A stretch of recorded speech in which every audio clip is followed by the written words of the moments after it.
और मैं उसका नाम बोलूंगा तो आपको और बुरा लग जाएगा, नाम मत लेने दीजिए। अध्यक्ष महोदय, अगर नाम ही लेने माननीय सदन के नेता को, तो पिछले 5 साल में इस तरह के काम से जुड़े हुए सबके नाम ले दें। और मैं भी हम तो सबका नाम लेंगे ना। आपको रोका किसने है? आप मुद्दे नेता सदन है, आपको रोका किसने है? हम आप नाम लीजिए, सबका नाम देंगे। मैं सबसे पहले आदरणीय अध्यक्ष जी का धन्यवाद देता हूं कि नियम 56 के अंदर मुझे बहुत महत्वपूर्ण विषय के बारे में सदन को संज्ञान में लाना है। माननीय अध्यक्ष जी, सरकार नई बनी है, लेकिन सदन के नेता पुराने हैं। सदस्य बड़ी संख्या में नए जीते हैं, पुराने भी जीते हैं, पुराने, लेकिन नए मंत्री ज्यादा बने हैं। माननीय अध्यक्ष जी, जीरो टॉलरेंस की बात करने वाली सरकार और जिस तरह घटनाएं हो रही हैं उत्तर प्रदेश में, कोई कल्पना नहीं कर सकता कि ये उत्तर प्रदेश वही है जहां पर जीरो टॉलरेंस की बात हो रही हो। जब कल मैडम गवर्नर यहां पर स्पीच दे रही थी, उसी दिन अखबार में, कल के ही अखबार में, और परसों की घटना जहां पर एक 19 साल की बेटी के साथ दुष्कर्म हुआ, और ये एक घटना नहीं है। अगर हम घटनाओं को देखें और आंकड़ों को देखें, मैं माननीय अध्यक्ष आपके माध्यम से सरकार से कहूंगा, कम से कम सरकार इस पर साफ कहे कि जो जीरो टॉलरेंस की बात कर रही हो और जो सबसे ज्यादा अपने आप को प्रचार में इस बात के लिए प्रचार कर रही हो कि वो सबसे ज्यादा संवेदनशील है महिलाओं को लेकर के, बेटियों को लेकर के, लड़कियों को लेकर के। लेकिन अगर हम देश के और उत्तर प्रदेश के आंकड़े देखें तो महिला अपराधों में यूपी सबसे आगे है। अगर ये आंकड़े सरकार नहीं मानती है तो सरकार ये बताए कि सरकार के पास जो सिस्टम है, डायल 100 जिसको डायल 112 कर दिया है, उसके आंकड़े क्या कहते हैं।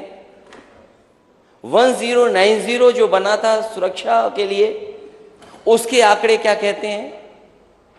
और जो हर दिन हम अखबार खोल करके देखते हैं तो पाते हैं कि क्या गंभीर से गंभीर घटनाएं हो रही हैं। और अगर हम याद करें पीछे मुड़ करके, और अभी भी सरकार उतनी जितनी सेंसिटिव होनी चाहिए, जितनी सीरियस होनी चाहिए, अभी भी घटनाओं को लेकर सेंसिटिव नहीं है। इलाहाबाद में 22 अप्रैल को थाना भरभई में पूरा परिवार समाप्त कर दिया गया, पूरा का पूरा परिवार खत्म हो गया। उसके बाद जो जानकारियां आ रही हैं, अभी तक अपराधी नहीं पकड़े गए। और ये प्रयागराज की पहली घटना नहीं है, प्रयागराज में न जाने कितनी ऐसी घटना हुई हैं। आखिरकार सरकार क्या कर रही है? क्या थाने इसी तरह अराजकता के केंद्र बन जाएंगे? कल की घटना रामपुर की, जहां रूलिंग पार्टी के सदस्य थाने में जाकर के जिनके ऊपर जिम्मेदारी है कि कानून व्यवस्था को बेहतर करेंगे, उनकी पिटाई हो जाना, मारपीट होना उनके साथ थाने में, और रिवॉल्वर लगा देना हो। यह है जीरो टॉलरेंस की सरकार। और फिर माननीय मुख्यमंत्री जी जहां गए ललितपुर में, हालांकि मैं तो ये कहूंगा कि सदन के नेता सच बोलते हैं, और मुझे बड़ा अच्छा लगा जब आपने सच बोला। मैं उस मीटिंग में मौजूद नहीं था, लेकिन मैंने तो अखबारों के माध्यम से पढ़ा और जानकारी मुझे हासिल हुई।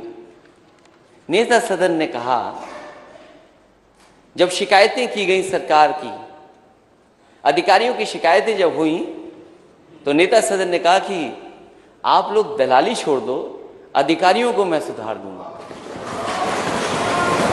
मैं अपने नेता सदन का बहुत धन्यवाद देता हूं। 5 साल तक दलाली चलती रही, नेता सदन को पता ही नहीं लगा।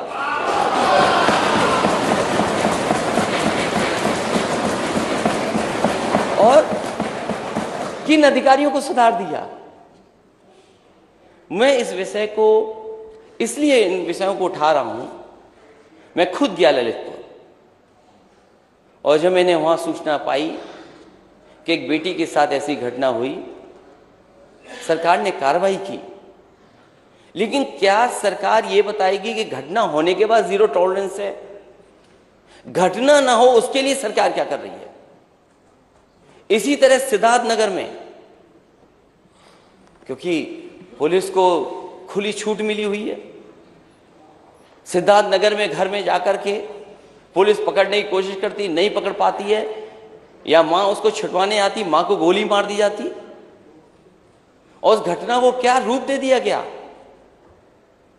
किसी और को जाकर के जेल भेज दिया। सच्चाई जनता जानती है, लेकिन सरकार और प्रशासन जब अपराधियों के साथ खड़ा हो जाएगा, जो घटना कर रहे हैं उनके साथ खड़ा हो जाएगा, तो न्याय कैसे मिलेगा? चंदौली की उस बेटी की जो रो रो करके कह रही थी, पुलिस दबिश करने आई थी।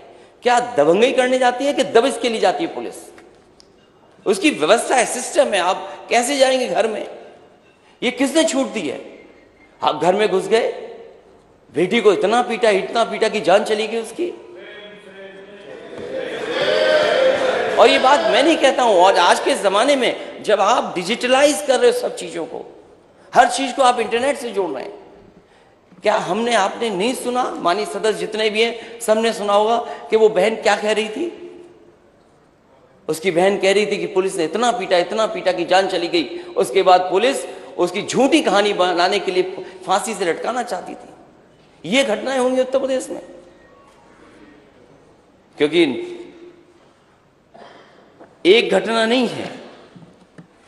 मैं सूची पढ़ सकता हूं, लेकिन मैं सरकार से जानना चाहता हूं। सूची नहीं, नियम 56 किसी एक विषय के ऊपर होता है, एक मैं सरकार से ये जानना चाहता हूं। आप अपना भाषण दो, मैं समझ गया। मैं अध्यक्ष जी आपका धन्यवाद देता हूं। हालांकि मैंने 3 घटनाएं बताई हैं जी। मैं नेता सदन जब मौजूद हैं तो मुझे कम से कम ये जानकारी दें कि क्या उत्तर प्रदेश में सबसे ज्यादा अपराध महिलाओं पे हो रहे हैं कि नहीं हो रहे हैं, और डायल 112 और 1090 उसके आंकड़े क्या कहते हैं? क्योंकि ये सरकार नई नहीं है, ये कंटिन्यूटी की सरकार है। क्या सरकार ये स्वीकार करेगी पुलिस के लोग कहानी बदल देते हैं? क्या कहानी नहीं बदली जा रही है? मैं ये सरकार से जानना चाहता हूं, जीरो टॉलरेंस की पॉलिसी में कब महिलाओं पर घटना होना बंद होंगी? बहुत बहुत धन्यवाद दीजिए। 2017 में जब हमारी सरकार का गठन हुआ था तो उस समय आजमगढ़ में जहरीली शराब से कई मौतें हुई थी, और जहरीली शराब से कई मौतें होने के बाद हम लोगों ने जब उसकी तह में गए तो कौन वो व्यक्ति है? क्या ये सच नहीं था कि जहरीली शराब से निर्दोष लोगों को मारने वाला व्यक्ति समाजवादी पार्टी से जुड़ा हुआ था?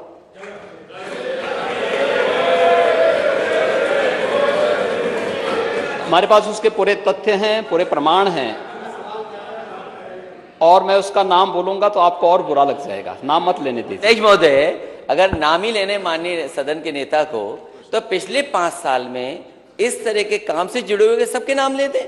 और मैं वही हम तो सबका नाम लेंगे ना। आपको रोका किसने है? आप मुद्दे नेता सदन है, आपको रोका किसने है? हम आप नाम लीजिए, सबका नाम देंगे, चिंता मत करिए। सवाल सिद्धार्थनगर की घटना उठाइए ना, पुलिस की गोली से मारा गया है। बात हो जाए, मुख्यमंत्री जी को सुना। सवाल ये है कि महिलाओं के ऊपर अपराध होने पे यूपी कहां खड़ा है?